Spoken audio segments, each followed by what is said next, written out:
Thanks to the support as a channel member, Dr. Cyandeep Das. Well, despite getting to the quarterfinal of the Champions League this year, we were fourth seeds in the draw again, which means we're in the same group as Real Madrid and Juventus.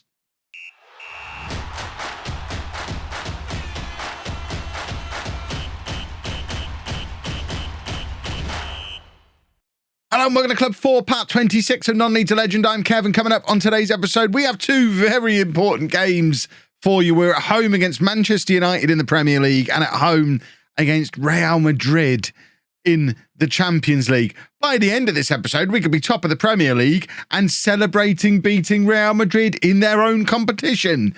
That would be super. And I wouldn't necessarily bet against us. Form this season has been absolutely fantastic. As you can see, we're yet to lose a game. The only game we dropped points in was against Spurs because the universe was hitting me with some karma for constantly getting at them. But we went to Galatasaray, who were the fourth team in our Champions League group, and beat them 4-0 at their place. We also beat Chelsea in the Premier League, and our reserves beat Liverpool in the EFL Cup third round. As you can see by the goal scorers, very much a reserve team that we sent out there to face Liverpool, which means the Premier League looks like this. 5 games played. Still unbeaten, 2 points behind Manchester United at the top of the league. Of course, if we beat them in the first match today, we will go above them and to the top of the Premier League. And our Champions League group currently looks like this. Ourselves and Real Madrid, both with 3 points on the board. Juventus having lost to Madrid in the first game. If we can find a way to beat Real Madrid at Carrow Road, we put ourselves in a very strong position going into those 2 Juventus games that we get as the middle 3 and 4 matches in this group. The away win at Galatasaray has put us in a strong position. If we can now win our 3 home games, we will get through the group. But winning at home, even at home against Real Madrid and Juventus, is likely to be challenging. Transfer-wise, because the transfer window closed, nothing much really happened. There were a couple of things that almost went through on deadline day. We had a £40 million offer from Leipzig for Gilberto Carlos, which we actually accepted, figuring that he's probably not going to start as much this year. And I was going to bring in a new right back and a new striker, but he turned down the move to Leipzig. The other 2 moves fell through, which meant the only other piece of business we did was bringing in Damien Paviot, who is a right back, Portuguese under-21 international right back on loan from Inter until the end of the season. He's basically our seeker replacement in the squad. With Hughes and Paviot now joining the squad, we do officially have 8 defenders in our squad now, so hopefully the universe will stop punishing me for my genius idea that I had during the transfer window. All that being said, this is the team that we're going to be sending out there for the game against Manchester United. I love the fact that Schultz and Pedro Luis are already forming a partnership. That is a very nice thing to see. And Caio Caesar is back from his injury as well, so we're slowly but surely starting to assemble a proper defence again. The only problem is Fernandez has now picked up an injury and he's out for a couple of weeks. Noll is still not back. Romero came back, but then picked up another knock because I rushed him back too soon. So it's still not exactly the back 4 that I'd be looking for. Aaron Ugo is not fully fit today, so Tipple's going to be playing at left back in today's game. But fingers crossed, we can still find a way past Manchester United with Hoyt and Hal in goal, a back four of Tipple, Mura, Caesar and Paviot.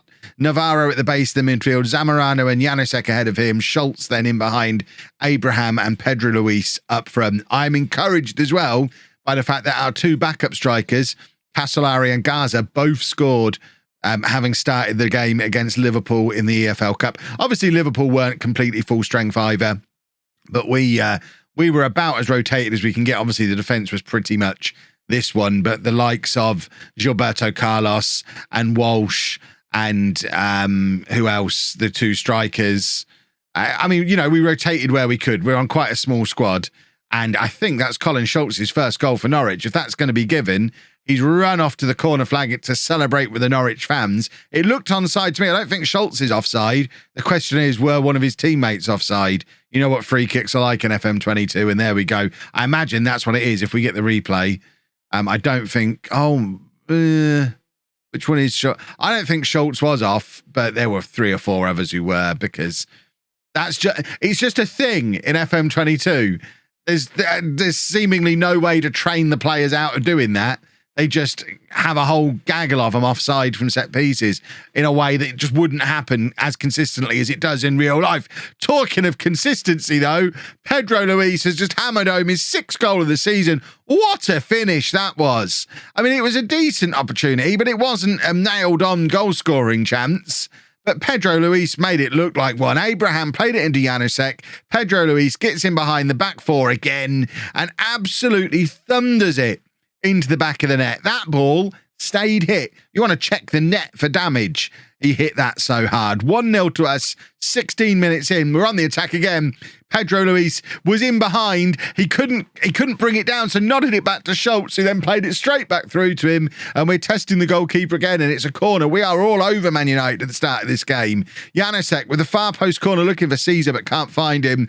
Zamorano is there to clean up the scraps, though, and keep the attack moving. And ball over the top to Pedro Luis, who's in again. And once again, it's just bouncing off the goalkeeper at whatever angle he can get to it. Pedro Luis is so fast and hits the ball so hard. He is unplayable. He's won a number of awards recently as well. He won Brazilian Player of the Year, South American Player of the Year. He was top scorer and player of the tournament in the Copa America. He was in the Dream 11 for that. This isn't a like mid-level Brazilian striker we've got here.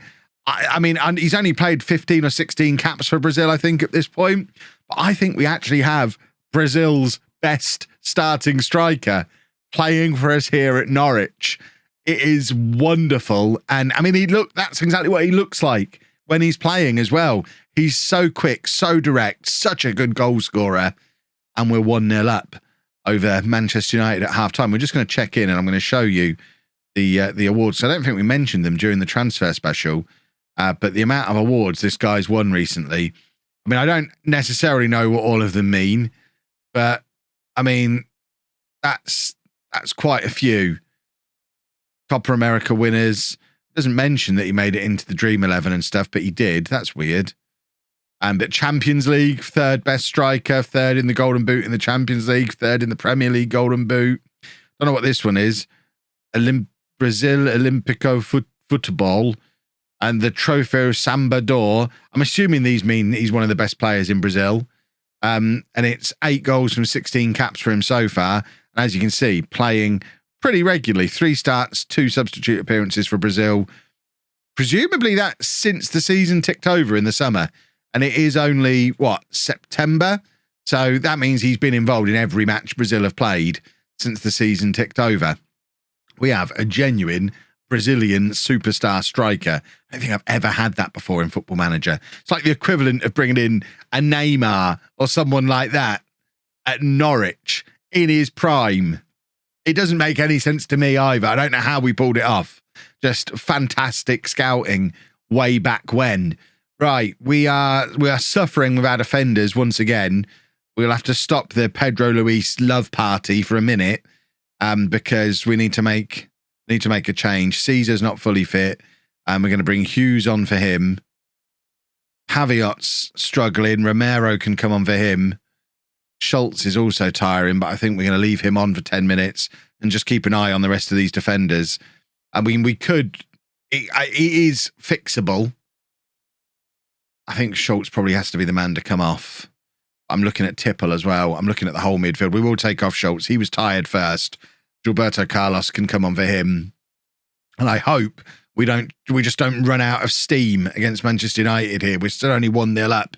At Tipple, trying to get in behind, can't, but does keep the move going. Navarro to Janusek, back to Tipple again, and Navarro with keeping possession nicely, looking to weasel out a chance, and the ball bobbles free in the 6-yard box. And who is there to poke it home? It's, of course, Pedro Luis, his 2nd of the game. 2-0 to Norwich. Every time we do this, every time he does this to a team like this, I find myself wondering how much longer we're realistically going to be able to keep him for. He is just unplayable, but I'm loving it. 2-0 to Norwich. We're top of the Premier League 6 games in. I think we're now the only unbeaten team left in the Premier League. This is the kind of form we want to take into a game against Real Madrid. And you've got to believe we've got a chance against them. We're on the attack again. It's Janusek who's hit the post. And, oh, this team. I love this team. I know I've talked a little bit over the last week or so about potentially looking to move on to another club, a bigger club. When we play like this against Manchester United, it does make me think maybe, just maybe, we achieve all of our hopes and dreams here at Norwich. Let's ignore the fact that United have just got a goal back and hope they don't grab a second, because if this ends up 2-2, oh, it's going to end up 2-2. I've done the victory speech. Oh, I don't want it to be 2-2. That's going to be horrible. Can we go and grab another goal? Romero trying to charge past Michele, who's starting for Manchester United now. That would explain why we weren't able to get him back. Shows how good he was, that he's gone back there and straight into the Manchester United side. I guess any chance of him ever playing for us again is now gone. Not that we need him anymore. Janusek then, back to Tipple. Tipple looking to get the cross away, and he does, but can't find a Norwich player. And now Rashford on the counter-attack for United. It's Michele. Anyone but him. We don't want Michele to punish us today, but they are in behind here, and Tipple's struggling to get back, and this looks like an opportunity for United, but Hughes is there to cover, and we'll take that final whistle now, please, referee, and he delivers it. 2-1 to Norwich. We are top of the Premier League. Lovely. Well, it seems the board heard me hinting that I might be willing to stay here forever, and immediately threw a new contract at me. I was on £42,500 a week. They've now given me £62,000 a week on a 4-year contract. That'll do nicely. Let's go and celebrate the new contract by beating Real Madrid. Aaron Ugo fit to come back into the team, so Tipple can move back up into midfield. We've also had to bring Gilberto Carlos in for Schultz, who's picked up a little bit of a knock, shouldn't be out for too long. Otherwise, the team has a very familiar look around it as it starts to develop into a set team. I love the fact, though, that we are in a position to do changes like that when we pick up an injury.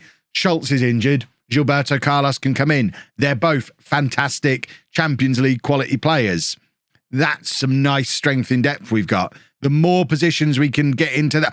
Oh, my goodness me. Tipple's just scored against Real Madrid. Less than 5 minutes on the clock. I don't even remember what I was saying. I was not expecting a goal this early. Cross comes over. Caesar heads it back in. A mess of a piece of defending from Real Madrid. And Tipple is there to make it 1-0. Can you imagine? If we're going to beat Manchester United and Real Madrid in the same episode, that's just ridiculous. That's utterly ridiculous. And I don't expect it's going to happen, but we're looking for a big performance from Hoyenhal today. I suspect he's going to be quite busy, probably busier than he was against Manchester United. They've got a corner, just a couple of minutes more have passed, but Mura is there to head clear. Oh, these new defenders who came in, the plan is slowly but surely all coming together. We've got a lot of very good young and youngish defenders now. I'm very happy with the balance of the squad. We got there in the end. If anything, that little injury crisis we had early on was exactly what we needed, because it made me bring in 2 extra defenders, which I might not have done previously. If we'd have got through August without picking up any injuries to our defence, I probably wouldn't have realised there was a potential problem.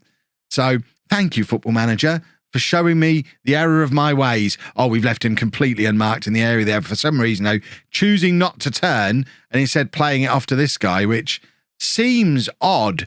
I think that was probably a goal-scoring opportunity there, but he's decided not to go for it. And talking of deciding not to go for it, Hoyenhal, love you, but can you actually dive for stuff like that, even if you're really confident it's going wide? Just make it look like you're trying to save it. Paviot plays it into Pedro Luis. Now Paviot again with the cross, but he can't get it past the defender. Janusek back to Navarro. Gilberto Carlos. Now Tipple. What a pass through to Aaron Ugo. And there is Pedro Luis. Of course it's Pedro Luis. Not a chance you giving that as an offside, ref. Unless the left back's offside, there's no... The ball's played back to Pedro Luis. Of course the goal is awarded. There was never any doubt. This was just fantastic football. This is the diamond at its absolute best. Huge overlapping wing backs and overloading the midfield. We overload the middle of the pitch. They bring their players inside to try and deal with it, and the wing-backs get all that space. That was a goal that you only get with this kind of system. Loved it. Oh, we're going again. It's a corner. Mura's there and can't quite keep his head in. Imagine if we go 3-0 up over Real Madrid. I don't know what I'd do. I do not know what I would do if we went 3-0 up against Real Madrid in the first half. This is bonkers what's happening right now. 2-0 to Norwich. I suspect over the course of half-time in this match, there's not been much standing around checking your phone, getting a bovril. If I'm a Norwich fan in this situation, I don't stop singing throughout half-time because you're living in a fantasy world that you're not going to spend much time in for the rest of your life. This is bonkers. Right, Real Madrid are on the attack, surely about to reassert some normality to proceedings. It's such a tame effort, and Hoyenhal deals with it easily. 30 minutes left in this game, still 2-0, and Pedro Luis has got him behind again here. He's had to take it a little bit wide, but Tammy Abraham's in the middle if you can find him. It's gone long to Tipple. Tipple all the way back to Uyghur. I still don't know how to say it, and that's not going to be a penalty. He was outside of the area there. You don't even need to check, ref. If you give it, I mean, I don't mind you giving it as a penalty. I'm fairly confident it's not a penalty, though. We are going to the VAR. Yeah, no penalty. I was never really in doubt. Just have a little bit of confidence in your own convictions, referee. It wasn't that close either. Janusek with the free kick. I mean, I think he's had a shot there. Pedro Luis was trying to get under the end of it. Mura has picked up the scraps, and we continue. Let's have a look at who's getting tired. Tipple is getting very tired. Griffin Diaz can come on for him. Another wonderful substitution to be able to make. Zamorano can come on in central midfield. And Paviot's going to have to stay on because we've got no Romero, which seems like a bit of an oversight. He's still struggling for fitness. But without Romero and without Fernandez, we don't really have anyone else who can play right back. So Paviot's just going to have to stay on. And even if he tires himself out, we'll just have to hope that Romero is back for the weekend. It's more important that we keep a sensible defence in place for Real Madrid than for whoever is next in the Premier League. There's not going to be a challenge as tough as this one. Caesar, across to Mura. We're just keeping possession of the ball now. Navarro, he's just slotted in beautifully. Oh, Mura's given the ball away. That's poor. And Hoyenhal is there just to be like, don't worry, lads. I'm still here. Can't believe there were people suggesting that Hoyenhal needs replacing in this team. He's had another commanding performance tonight. And Pedro Luis can come off for his standing ovation. Casolare's coming on. Against any other opponent, Gaza gets a run out there, but it's Real Madrid. We're going to keep the team as strong as we possibly can for as long as we possibly can. And we've got a free kick here. It's going to be Diaz to take.